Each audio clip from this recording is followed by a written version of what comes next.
의 말씀을 우리가 살펴볼 텐데요. 신명기라는 제목의 뜻은 영어로는 듀테로노미입니다. 듀테로는 두 번째를 뜻하는 것이고요. 노미 뒤에 붙은 것은 법을 의미합니다. 그러니까 두 번째로 법을 말한다 그 뜻입니다. 한글로는 이 신명기 할 때 신자는 되풀이할 신자고요. 그리고 명은 우리가 명령하다 할 때 그 명자입니다. 그래서 이렇게 우리가 제목에서 알 수 있듯이 모세가 하나님께 받아서 받은 그 율법을 그 시내산에서 선포했던 율법을 이제 거듭해서 이곳에서 똑같이 선포한다는 것, 그것이 신명기입니다. 모세가 처음 시내산에서 율법을 받아서 선포했지 않습니까? 그로부터 몇 년이 지났죠? 40년이 지금 지났습니다. 오늘 읽은 본문을 보시면 열 하루길, 원래는 열 하루길이면 도착하는 그 길을 몇 년 걸렸다고요? 40년 걸려서 왔습니다. 왜죠? 하나님의 이 율법에 불순종했기 때문입니다. 불순종한 출애굽 1세대는 광야에서 다 엎드려져 죽고 이제 2세대가 약속의 땅을 지금 바로 앞에 마주하고 있는 그런 상황에서 모세가 이 율법을 거듭 선포하는 것이 신명기 전체입니다. 지금 마주하고 있는 저 약속의 땅을 모세는 들어갈 수 있습니까? 들어가지 못합니다. 신명기 제일 마지막 장의 7절을 보면 그의 나이가 120세지만 기력이 쇠하지 않았고 그의 눈이 흐리지도 아니하였다고 합니다. 그런데도 하나님께서 너는 여기까지다 하시면서 데려가시는 것이죠. 이제 그의 사명이 끝난 것입니다. 사명이 끝나고 하나님 품으로 그가 곧 갈 것입니다. 모세가 약속의 땅을 눈앞에 두고도 가보지 못하는 것보다 더욱 안타까운 것은 자기의 목숨보다 더 사랑하는 백성들을 지금 두고 가야 하는 것입니다. 모세 입장에서 지독히도 말 안 듣는 이 인간들이 이제 안 보니까 뭐 속이 시원하다 이런 것이 아니라 정말로 안타깝고 걱정되고 애잔한 그런 심정입니다. 모세는 정말 자기 목숨보다 백성들을 더 사랑했습니다. 아무리 말을 안 듣고 자기를 반역하는 백성들이었지만 그때마다 모세가 어떻게 합니까? 하나님 앞에 엎드려서 그들을 살려달라고 간곡히 기도합니다. 하나님 안 됩니다. 저들을 용서해 주십시오. 차라리 내 이름을 생명책에서 지워주시고 저들을 살려주십시오. 기도했습니다. 모세는 어떻게 백성들을 이리도 사랑할 수 있었을까요? 말을 안 듣는 아이라도 자기의 혈육이면 어떻습니까? 본성상 그래도 사랑할 수 있습니다. 하지만 어찌 자기 혈육도 아닌데 이토록 백성들을 자기 목숨보다 사랑할 수가 있었을까요? 제가 방금 그 본성상 혈육이라면 사랑할 수 있다고 표현을 했는데 바로 여기에 답이 있습니다. 모세가 본성으로 사랑한 것이 아니라 다른 것으로 사랑했다는 것입니다. 모세가 아무리 훌륭한 사람일지라도 사람이고 죄인입니다. 사람의 본성이 어떻습니까? 철저하게 자기 중심적입니다. 철저히 자기 중심적인 사람이 타인을 사랑하고 그 사랑 때문에 타인을 위해서 간곡히 기도할 수는 없습니다. 하지만 우리의 본성이 아니라 하나님의 그 마음, 하나님의 영이 우리에게 부어지면 이 할 수 없는 일들을 우리가 하게 되는 것입니다. 결코 모세의 어떤 성품이 좋아서 모세가 정이 많아서 백성을 사랑하고 늘 백성을 위해서 기도할 수 있었던 것이 아니라는 겁니다. 모세가 백성을 절절하게 사랑했고 그 사랑 때문에 늘 그들을 위해서 기도할 수 있었던 것은 하나님의 마음이 어떻게 됐다고요? 모세의 마음에 부어졌기 때문입니다. 그래서 모세는 이 자신에게 부어진 하나님의 마음으로 백성을 위해서 늘 기도할 수 있었습니다. 사역자와 교사들과 성도들이 교회 학교 아이들을 사랑하고 기도하죠. 하지만 내 자식만큼 절절히 기도하지 못합니다. 우리는 지극히 자기중심적인 사람들이기 때문에 다른 자식을 위해서 간절히 기도하기가 어렵습니다. 하지만 하나님의 마음이 우리에게 부어질 때에 남의 자식을 내 자식처럼 기도할 수 있게 되는 것입니다. 하나님의 그 자식 향한 절절한 마음이 내게 부어지면 내가 하나님의 마음으로 기도할 수 있게 되는 것입니다. 내가 하나님을 믿고 성령이 내 안에 계시는구나. 그에 대해서 여러 가지 증거들이 있겠지만 철저히 자기중심적인 내 마음에 하나님의 마음이 부어져서 남을 위해 간절히, 이웃을 위해 간절히 기도할 수 있는 것이야말로 정말로 하나님이 살아 역사하신다는 분명한 증거가 됩니다.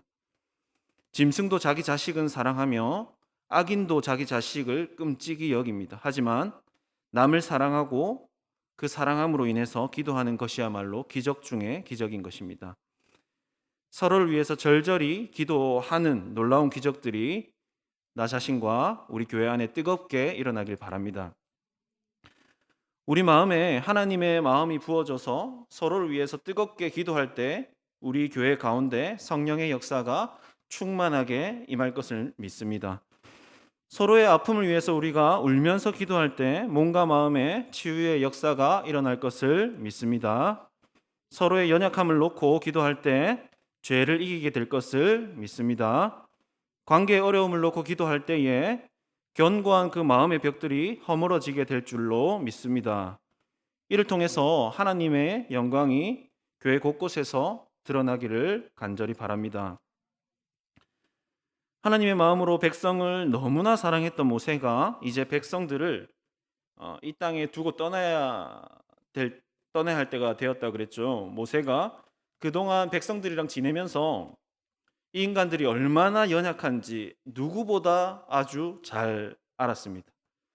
그런데 이 연약한 자식들을 두고 떠나야 하니 그 마음이 얼마나 불안하겠습니까? 물가에 자식을 놓고 떠나가야 하는 부모의 마음이 어떻습니까? 이것도 걱정, 저것도 걱정입니다. 모세가 떠나기 전 개인적으로 해주고 싶은 말이 얼마나 많았겠습니까? 하지만 모세는 자기 하고 싶은 말 안 합니다. 그냥 하나님의 말씀만 반복해서 전합니다. 왜 그렇습니까?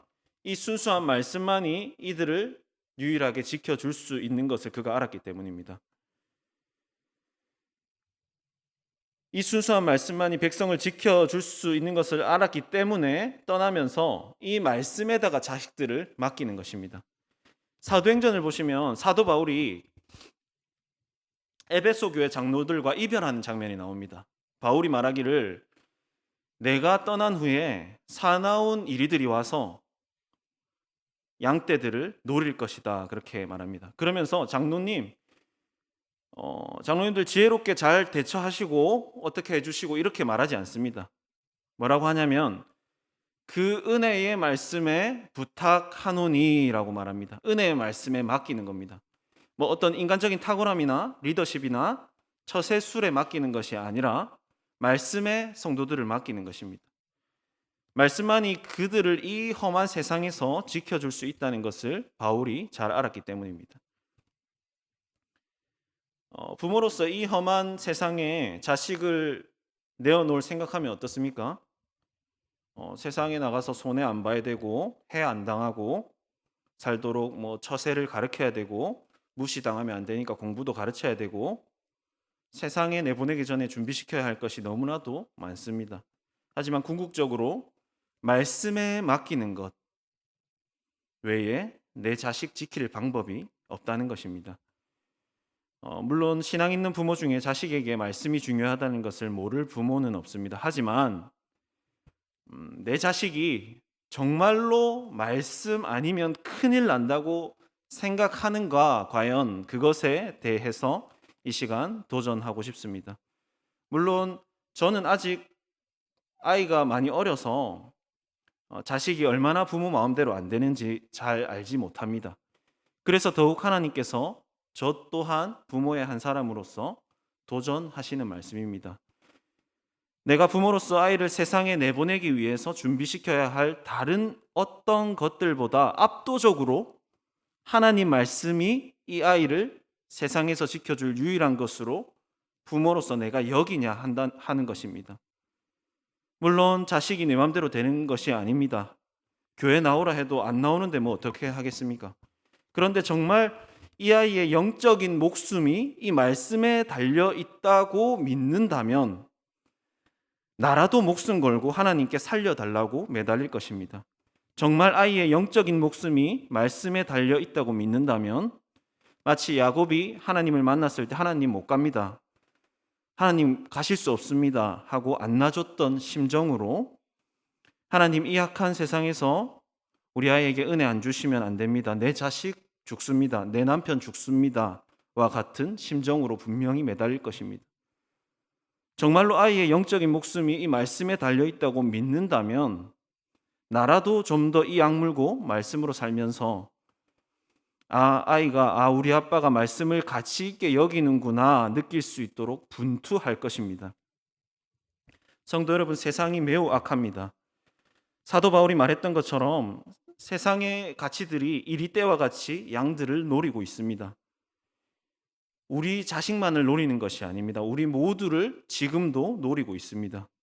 우리는 연약한 양인데 저 이리떼로부터 어떻게 우리가 살 수 있겠습니까? 말씀에 맡기는 것밖에 없다는 것입니다. 말씀의 삶을 맡기시기 바랍니다. 말씀에 맡기는 것은 무엇을 말합니까? 이것은 뭐 뜬구름 잡는 이야기가 아닙니다. 말씀에 헌신하라는 것입니다. 신명기의 핵심 단어는 들으라입니다. 쉐마 이스라엘에 들으라 반복합니다. 하나님이 모세를 통해서 들으라 거듭 말씀하십니다. 듣고 또 들어서 네 마음에 새기고 그 다음에 저 가나안 땅에 들어가라는 것입니다. 지금 너희가 전략을 짜고 군사훈련을 하고 무기를 점검하고 식량을 챙기고 해야 할 것이 많은 것을 내가 안다. 하지만 그것보다 네가 먼저 해야 할 것이 있다는 것입니다. 다른 어떤 것들보다 더욱 월등히 너희가 많이 삶에서 할애해야 할 것이 있는데 내 말을 듣고 또 들으라는 것입니다. 지금 우리의 삶에서 할애하고 있는 것들을 하나님이 안 중요하다고 하시는 것이 아닙니다.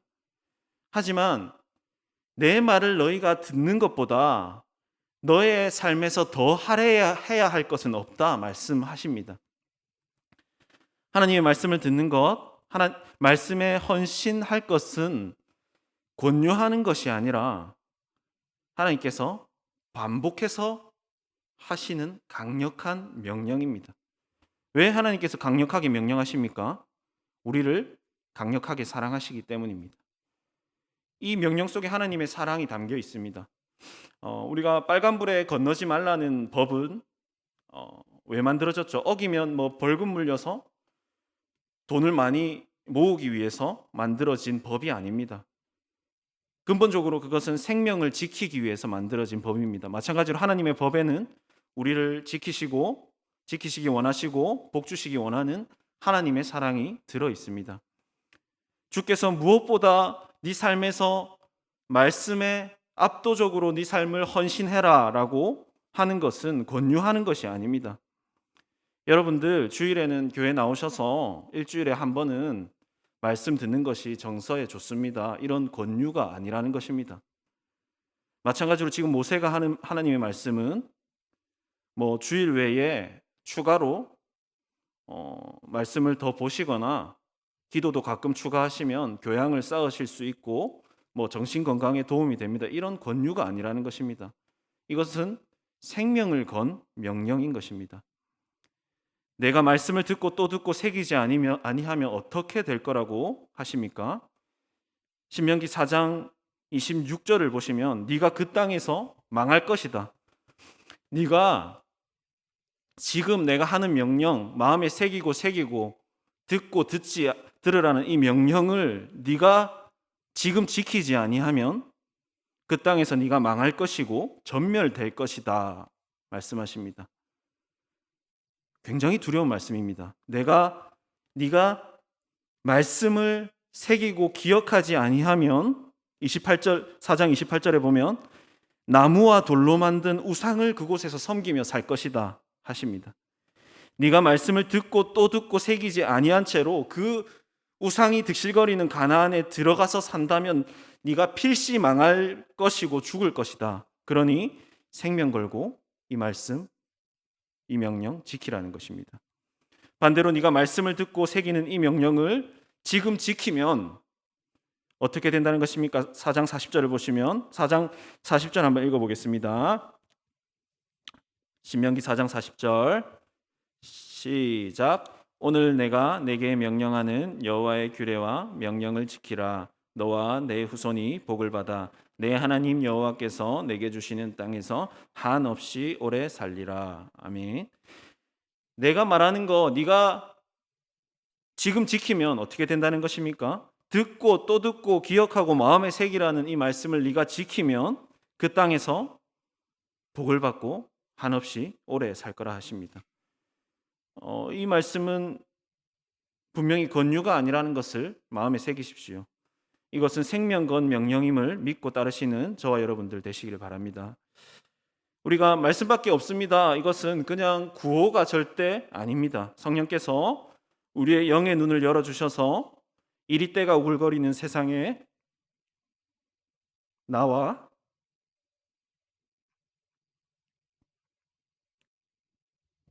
내 가족과 내 교회가 이리때가 우글거리는 세상에 놓여 있음을 보게 하시기를 바랍니다. 전쟁 중에 나와 내 가족과 내 교회가 놓여 있음을 성령께서 우리의 눈을 열어서 보여주시기를 바랍니다. 하나님께서는 여기 가나안 땅 모압 평지에 오기 직전에 어마어마한 강국들을 물리치고 오게 하셨습니다. 사실 이때까지 백성들은 기가 굉장히 많이 죽어 있었습니다. 그동안 반역하고 부모들이 죽어나가는 것을 보기도 했을 것이고 계속 혼나고 생각해보면 10하루 갈 길을 40년 동안 왔고 그렇게 기가 푹 죽어 있었을 것입니다.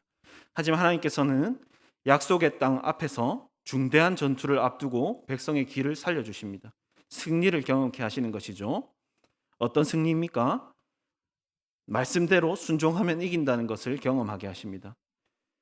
여기 오기 직전에 지나온 4개의 나라가 있습니다. 4개의 나라 중에 하나님께서 네가 3개의 나라와는 싸우지 말아라 하셨습니다. 그리고 1개의 나라랑은 싸우라고 하셨습니다. 그렇게 말씀대로 싸우지 말라고 하실 때 그 말씀에 순종해서 안 싸우고 그냥 지나가니까 무사히 지나가게 해주셨습니다. 그리고 싸우라 하실 때 싸우니까 크게 이기게 하셨습니다. 내 생각에 뭔가 지금 싸우면 승산이 있다. 분명히 이기고도 남겠는데 싶을 때가 있습니다. 그런데 그때 하나님께서 싸우지 말라는 겁니다. 반대로 이거는 내가 싸우면은 무조건 진다. 두려울 때가 있는데 그때 싸우라는 겁니다. 그러니까 네 머리로 계산하지 말고 나 여호와 말에 네가 순종하면 이긴다는 것입니다. 그렇게 하나님은 백성들에게 싸우지 말고 기다리는 법 가르치시고 무서워도 싸워야 할 때 믿음으로 싸우는 법도 가르치십니다. 이것이 우리에게 중요한 것은 승리의 경험이 중요하기 때문입니다. 순종하기 전에 굉장히 무섭습니다. 질까봐 무섭죠. 헌신하면 손해볼까봐 무섭죠. 순종하기 전에는 이해가 가지 않습니다. 왜냐하면 내가 싸워야 할 것 같은데 기다리라 하시고 이건 피해야 할 것 같은데 하나님께서 싸우라고 하시기 때문에 무섭습니다. 그런데 어떻습니까? 순종해 보니까 잘 지나가게 하시고 순종해 보니까 이기게 하시는 그 승리를 경험하는 겁니다. 이렇게 순종을 통한 승리의 경험을 한 번 한 사람은 또 순종합니다. 순종의 맛을 본 사람은 또 순종하게 되어 있습니다. 있는 자는 더욱 있게 될 것입니다. 승리의 경험을 지금부터 쌓아 나가시길 바랍니다. 그래서 더욱 있는 자가 꼭 되시기를 바랍니다.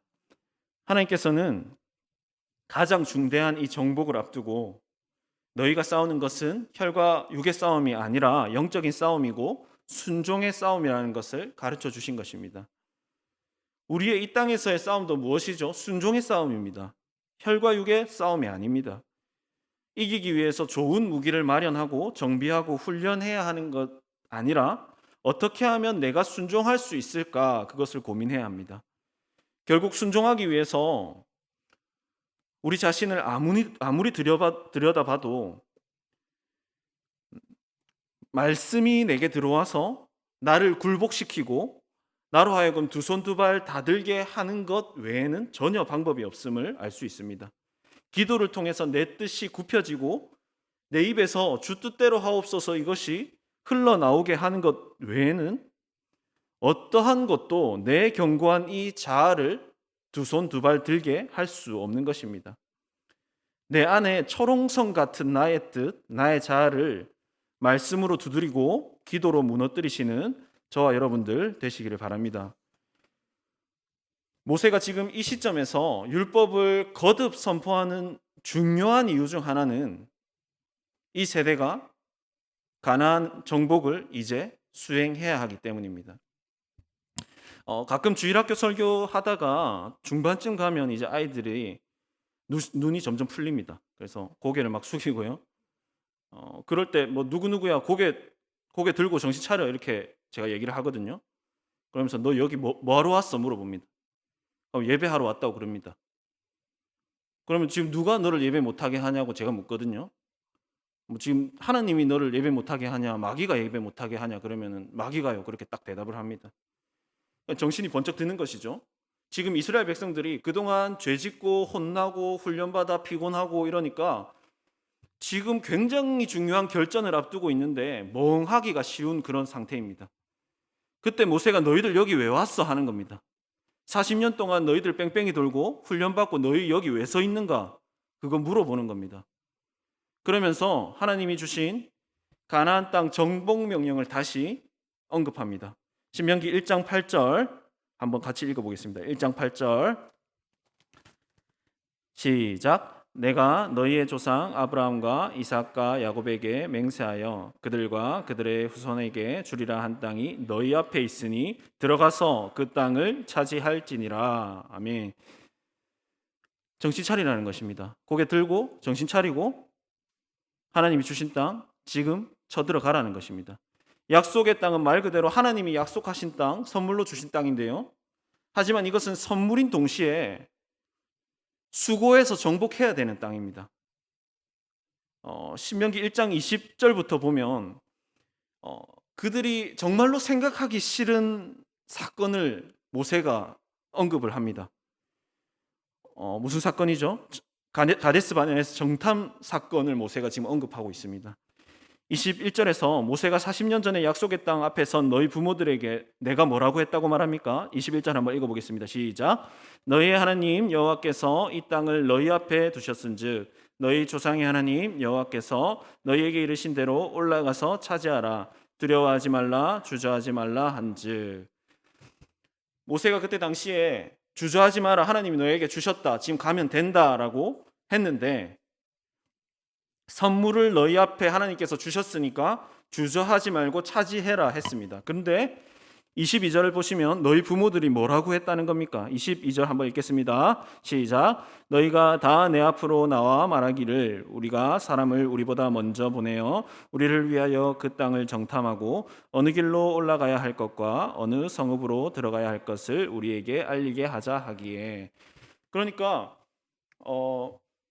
민수기만 보면 하나님이 정탐꾼을 갑자기 이제 보냈다고 오해할 수 있는데 이들이 먼저 얘기했다는 겁니다. 그러니까 사실은 막상 오니까 순종하기 싫은 겁니다. 그런 마음이 있는 겁니다. 겁도 나고 확신도 안 서고 내가 피 흘리며 수고하기도 좀 싫고 이런 마음이 그들 마음에 있는 겁니다. 하나님이 주신다고 약속하셨고 지금 주저하지 말고 들어가면 네가 얻는다라고 분명하게 말했는데 저희 정탐 좀 하는 게 어떻겠습니까? 이러고 있는 겁니다. 그런 말 할 필요가 있습니까? 없습니까? 없습니다. 그래서 순종 안 할 생각을 하니까 이제 안 될 이유가 생기는 겁니다. 그들이 키가 크고 그들이 뭐 낙타를 타고 그들이 무기를 들고 순종 안 할 생각을 하니까 안 될 이유가 하나둘 생기는 겁니다. 우리가 사실 마음이 없어서 그렇지 마음만 먹으면 길이 열리게 되어 있습니다. 이번에 우리 청년들 제주도 수련회 가죠. 제가 놀랬던 게 처음에는 막 알바도 하고 뭐도 하고 그죠? 상황들이 굉장히 어려웠는데 어떻게 된 것인지 그죠? 알바의 대체자를 구했는지 뺐는지 그만뒀는지 모르지만 어떻게든 가게 돼서 10명이 가게 되는 것을 제가 봤습니다. 또 출발을 같이 못하는 친구는 스케줄 맞춰서 나 따로 비행기표 끊어서 가겠다. 혼자라도 가겠다. 또 마지막 날 일찍 와야 되는 친구는 마지막 날 혼자라도 일찍 와야겠다. 이렇게 어 길이 마음이 있으면 길이 열리는 것을 제가 다시 한번 봤습니다. 사람은 어떻게든 마음이 있으면 길이 열립니다. 순종하기 싫을 때 할 수 없는 핑계가 내 안에서 일어나기 시작할 뿐입니다. 하지만 반대로 순종을 각오하면 길이 보이게 되어 있습니다. 핑계하는 인생보다 순종하는 인생이 되기를 바랍니다. 이스라엘 백성은 지금 가나안을 정복하기 위해 출애굽해서 나왔습니다. 광야에서 만나와 메추라기를 먹으면서 그냥 배 두드리면서 살기 위해서 나온 것이 아닙니다. 이제는 저 땅을 정복하여 들어가서 수고하여 경작하고 열매를 거두어서 먹고 그 땅을 거룩한 영토로 변화시키면서 살아야 됩니다. 수고하지 않고 하늘에서 떨어지는 만나 먹으면서 여기가 좋사오니 하며 사는 것은 하나님이 원하시는 삶이 아닌 것이죠. 광야에서 시집가고 장가가고 먹고 마시고 사는 것이 하나님이 홍해를 가르시고 구름과 불기둥으로 여기까지 인도하신 이유가 아니라는 것입니다. 출애굽한 백성들은 결코 광야에서 만나를 먹으며 행복하게 살 수 없습니다. 구원받은 백성 또한 하나님의 명령에 따라 정복하고 쓰임받고 수고하고 그의 기업을 받을 때에 충만한 삶을 살 수가 있습니다. 구원받은 백성이 여기가 좋사오니 하면서 먹고 마시고 시집가고 장가간 것을 위해서만 사는 것은 영원히 광야에서 만나 먹고 살겠다는 것입니다. 야생의 맹수가 우리에 갇혀 있는 것을 생각해 보십시오. 거기서 만일 풀만 뜯어 먹으면서 사는 그 삶보다 더 비참한 삶일 것입니다. 우리 모두 쓰임받는 인생이 되기를 바랍니다. 우리가 사명 감당할 때 하나님께서 성령을 주신다고 했습니다. 사명 감당하며 성령 충만의 복을 누리시길 바랍니다. 공격이 최선의 방어라는 것을 기억하십시오. 정복할 때 싸울 때 우리는 세상으로부터 가장 안전합니다. 순종함으로써 정복할 수 있다고 했습니다. 듣고 또 듣고 새기고 또 새기는 것만이 우리가 순종하며 살 수 있는 길입니다. 말씀의 삶을 헌신하십시오. 말씀의 삶을 헌신함으로 순종하고 쓰임받는 복된 인생 살아가는 저와 여러분들 되기를 간절히 바랍니다. 우리 함께 주신 말씀을 가지고 기도하도록 하겠습니다. 이 시간 기도할 때에 하나님,